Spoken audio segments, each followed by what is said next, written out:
You are welcome. This is the Messiah Revelation Ministry, promoting awakening of the saints of God to be prepared for the coming of the Messiah. And today we are looking at how the Gentile nations will fall, or how the Gentile nations are falling. It's an end time alert when you see the decline of the Gentile nations, even nations that used to be the leaders of the world, even nations that thought that they would never fall.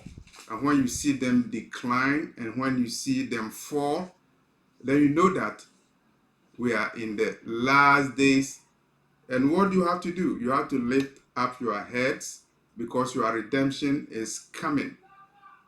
Your redemption is coming because you know we are in the end times. The end times will be a time of judgment of Gentile nations.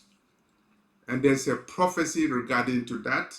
And the prophecy can be found in Genesis chapter 15, verse 13. So we will read for the record. And he said unto Abraham, know of a surety that thy seed shall be a stranger in a land that is not theirs, and shall serve them, and they shall afflict them 400 years.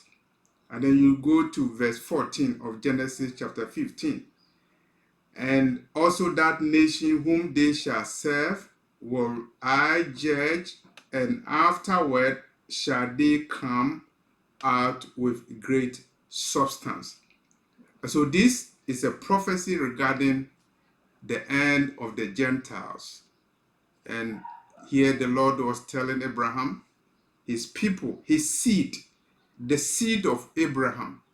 And Abraham was a Hebrew per Genesis 14, verse 13. So when the Lord was talking about the seed of Abraham, he was talking about Hebrews. And Hebrews will serve a nation, a Gentile nation, for 400 years. And after that, the Lord will judge that nation. And so when you see that nation declining, or it is on the verge of being judged, then you know that we are in the end times. And you have to lift up your head. If you are a Hebrew Israelite, if you are a saint of God, because you know we are in the end times. Several questions need to be asked. The Hebrews, were they afflicted by a nation for 400 years? You can say yes. And would God judge that nation? And you can say yes. Why would you say yes? You say yes because the Lord himself said he would judge that nation. And so that nation should be prepared for judgment. And the generation of that nation, the seed of that nation, the inhabitants of that nation, the allies of that nation, the leaders of that nation, they should be aware of the prophecy in Genesis chapter 13 that that country will afflict the children of God, the seed of Father Abraham, and because of that, the Lord will judge them. And they should also look at Zechariah chapter 1, verses 18 to 20. Here, the prophet Zechariah saw carpenters judging the Gentile nation that scattered the children of Judah. And so judgment is coming. And here we are focusing on judgment on the nation that afflicted the seed of Abraham for 400 years. If you do a quiz, definitely the best answer is, or the best question you ask is, which nation afflicted the seed of Abraham for 400 years? And then the answer is United States.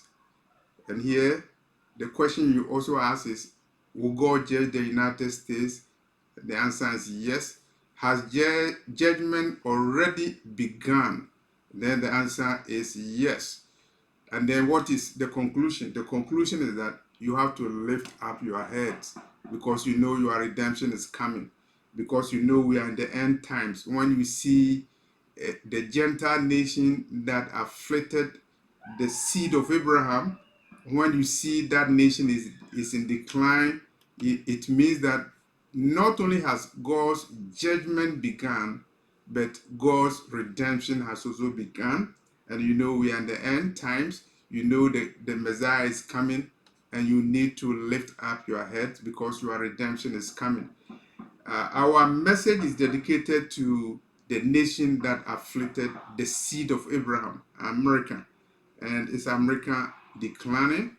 And we are focusing on economic decline. And here we are looking at the alliance against the American dollar. And we call it the anti-dollar alliance, global anti-dollar alliance. The dollar is the ruler of the world. The dollar is ruling the global economy. Through the dollar, America has been able to influence the global economy, has been able to have control over the resources of other nations. Through the dollar, America has been able to control leaders of the world. Through the dollar, America has been able to determine the economies of the world. And through the dollar, anytime America sneezes, the global economy catches pneumonia. And the American leaders are very proud about it because they are able to control the global economy. And they use the dollar to bully other nations, not only afflicting them, but also to bully them. And because of that, the global leaders, the other side, they have formed an alliance against the dollar. In the same way that America has formed an alliance, a military alliance against the other nations have also formed an alliance against the American dollar. It is the anti-dollar global alliance. The alliance members are Russia, China, and Iran, and Saudi Arabia. And when you talk about these countries, there's something unique about them. Russia is the nation that has the world's largest resources. It is very large. It has a large territory. It has a lot of resources. Most of the strategic materials are located in Russia. If you don't find it in Russia, likely you are not going to find it anywhere. Russia has oil. There's a large land mass, and it also has military potential. It has more nuclear warheads than any nation in the world, including United States. When you look at China, economically, China is a potential. It has overtaken America in so many economic sectors. China is leading the world in artificial intelligence, and America is indebted to China. And China has control over assets in America. It's even controlling land inside America. And China is also a leader in manufacturing. And you can even say perhaps China has overtaken America in manufacturing in so many spheres. Iran is a member of the alliance. Iran is an oil producing country and is a powerful nation, and in its own terms that has control over proxy forces. They are able to project power on a global scale. Iran is a biblical nation mentioned in the book of Ezekiel, one of the nations that will form an alliance against the land of Israel in the end times. And then you have Saudi Arabia. Saudi Arabia is a Muslim country, is economically strong, has control over oil, and Saudi Arabia helped America to project economic power on a global scale. And Americans diplomacy, petrodollar diplomacy, dependent on the agreement between America and Saudi Arabia. Now, you see, these nations are aligned against America. In addition, we have about 39 countries. And so you can say at least about 40 nations are in an alliance, economic alliance against the dollar. They are in an anti-dollar alliance. And if you do your own research, you can probably come to the conclusion that these nations, the alliance against America, they control a large proportion of the American dollar. Someone did a research, and now the end begins, and concluded that this alliance controls 70% of American dollar. And so if they are able to fight against American dollar, then you see that the decline of America economically is imminent. And so on paper, you see that America is not too big to fall, and these nations are bent on dethroning the American dollar hegemony. And it will have a lot of implications for American domestic economy. It will also have implications for American standing in the world.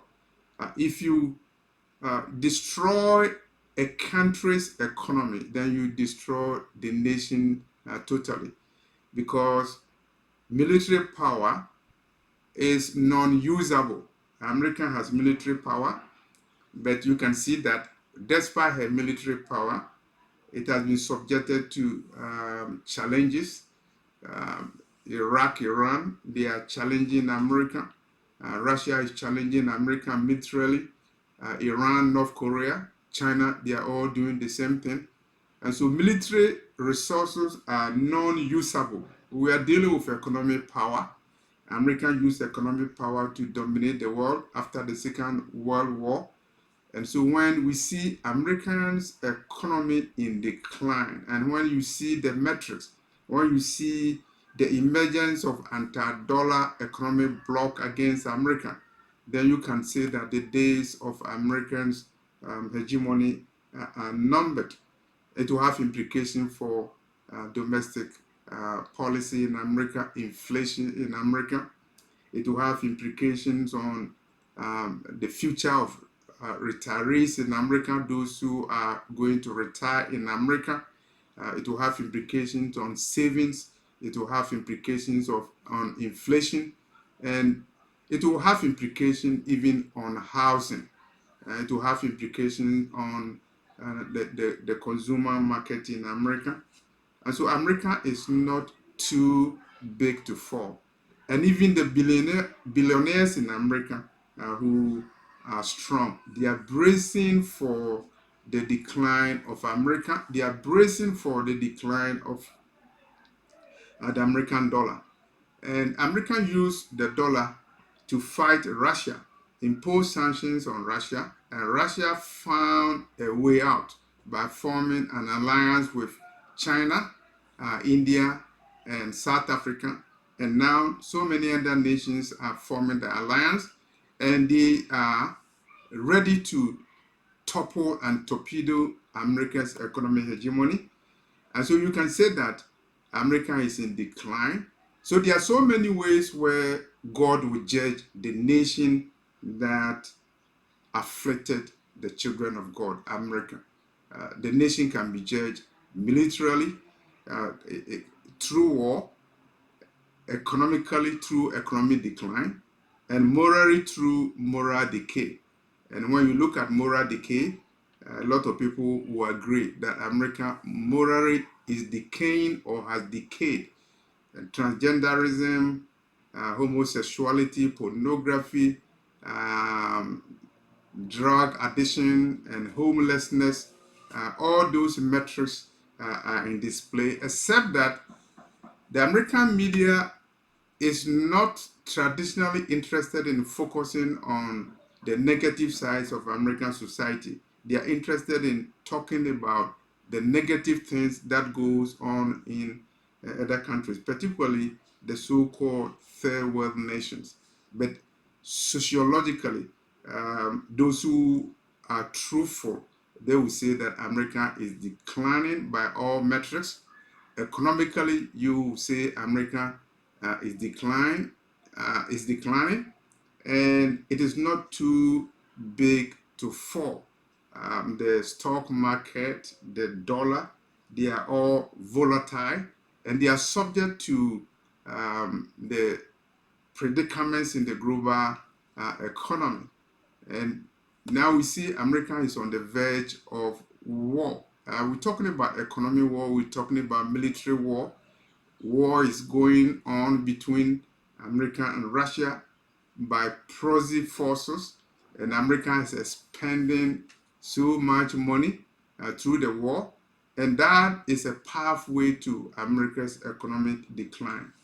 And then militarily, this proxy war could one day lead to direct war, and it will be a situation where America will be fighting wars from different fronts, Russia, China, and also Iran, and the proxies of Iran. So America will be engaged from different angles, and that will be military overstretching, and America may not be able to afford that. Heritage Foundation did research and concluded that America is not ready to fight a war with China. We're talking about fighting a war with only China. America is not ready for that. What about America fighting war with Russia and China combined and Iran combined?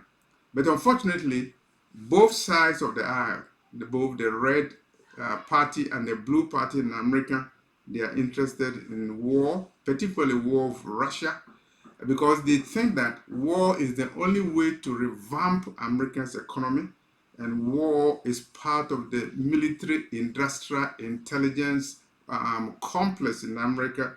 Anytime there's war, there are a lot of people who benefit.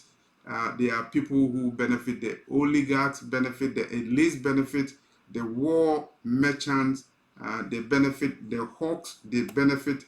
And so they are agitating for war, and some of them will not even be they wouldn't worry going all nuclear. They are talking about nuclear war. Why are they doing that? They are doing that because they know that the only way to revamp the American economy is through war. Historically, war has been used to revamp America's economy. War provides opportunity for the war merchants to profit, and it's a trap, economic trap, military trap, and these are the pathways for the fall of America. And now you see crisis in France, you see crisis in Britain, you see disturbances in Britain, whether you're talking about civil unrest or you're talking about racial unrest or a racial war, they are all happening. They are happening in France, they are happening in Britain, and potentially they can also happen in America. The lesson is that judgment of the Gentiles has begun. And this is the prophecy in Genesis chapter 15, verses 13 to 14. And also, there is a prophecy in Luke 21:24. Jerusalem will be trodden by Gentiles until the times of the Gentiles are up. We are living at a time when the Gentile nations are in decline. And they are in decline because they have to fulfill prophecy. The Gentile nations will be judged, and the Lord is judging them. It is not the final judgment, but at least when you see all those things going on, you lift up your head in the sky, and then you say that, "Come, Lord, come. We are waiting on you. We are waiting for your arrival. You promise that you come and gather the outcasts of Israel and the dispersed of Judah from all the places where you scattered them." And this is the time. And as the Gentile powers are in declining, and they are declining, we know and we hope that the redemption of your people is close, and we are waiting for you. And it's important for everyone to prepare and prepare for the arrival of the Messiah, accept the gospel, and repent of any sins, because it will not be too long. It will be too late. It will not be too long when it will be too late. It will be too late when the trumpet finally sounds for the arrival of the Messiah. We are in the end times. And how will the Gentile fall? The Gentile will fall because it has been decreed that the Gentiles will fall, and war is going on. Economic decline is in plain sight. Moral decay is in plain sight. And you can see that Genesis 15 judgment is in plain sight. That's why you need to lift up your heads in the sky, because your redemption is nigh. Thank you for watching this message, Messiah Revelation Ministry, preparing the world for the coming of the Messiah. The trumpet of judgment will sound very soon, and it will be a judgment by the Most High. You need to repent. Repent. Thank you for watching this message.